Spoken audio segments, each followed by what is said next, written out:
Mga kahuwan, panoorin ang video na ito upang alamin ang pinaka-latest na balita tungkol sa lagay ng panahon at bagyo update today.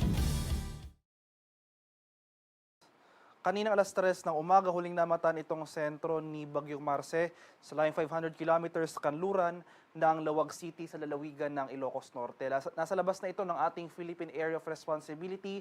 May taglay na lakas ng hangin na malapit sa gitna na umaabot ng 155 kilometers per hour at pagbugso na umaabot ng 190 kilometers per hour. Patuloy yung paggalaw nito west-northwestward sa bilis sa 20 kilometers per hour papalayo sa ating bansa. At sa ngayon, wala na itong direktang epekto sa anumang bahagi ng ating kapuluan. Ngunit patuloy nating minomonitor itong panibagong sama ng panahon sa loob ng ating PAR. So itong low pressure area na ito pumasok ng ating Philippine Area of Responsibility kaninang alas 2 ng madaling araw. Yung latest location naman natin as of 3 a.m. today ay nasa layong 1,150 kilometers silangan ng southeastern Luzon.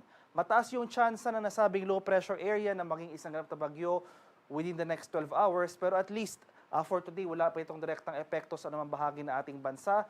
Kaya for Metro Manila and most of the country, magpapatuloy pa rin itong maaliwalas sa panahon. Generally, fair weather conditions, nangangahulugan pa rin na may posibilidad pa rin tayo ng mga pag-ulan na dulot ng thunderstorms, especially sa hapon hanggang sa gabi. At may isa pang low pressure area tayo monitor sa labas naman ng ating Philippine Area of Responsibility. Latest location nito ay nasa layong 2,870 kilometers silangan ng northeastern Mindanao. Medium yung chance na nasabing low pressure area na maging isang ganap na bagyo sa mga susunod na araw. So low chance for the next 24 hours pero tumataas yung posibilidad ng tropical cyclone development in the coming days. At ito naman yung ating 3-day weather forecast. So itong low pressure area na ating minomonitor, mataas yung tsansa na maging isang ganap na bagyo within the next 12 hours. Most likely ngayong umaga maging ganap na bagyo na ito. And in the event ng development ay mag-issue agad ang Pag-asa ng Tropical Cyclone Bulletin.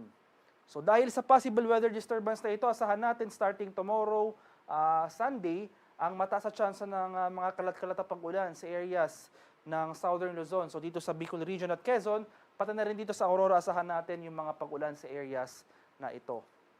Pagsapit naman next week sa araw ng Lunes hanggang sa Martes, mas rarami pa yung mga areas na uulanin.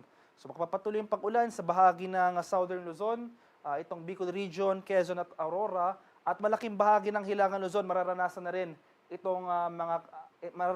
itong epekto nitong possible weather disturbance o yung possible bagyo early next week. So malaking bahagi ng Hilangan Luzon, mga rehiyon ng Cagayan Valley, Cordillera at Ilocos Region, makada tayo sa mga posibleng banta ng pagbaha at pagguho ng lupa dahil inaasahan natin ang mataas sa tsansa ng pag-ulan early next week, dulot yan ng posibleng bagyo.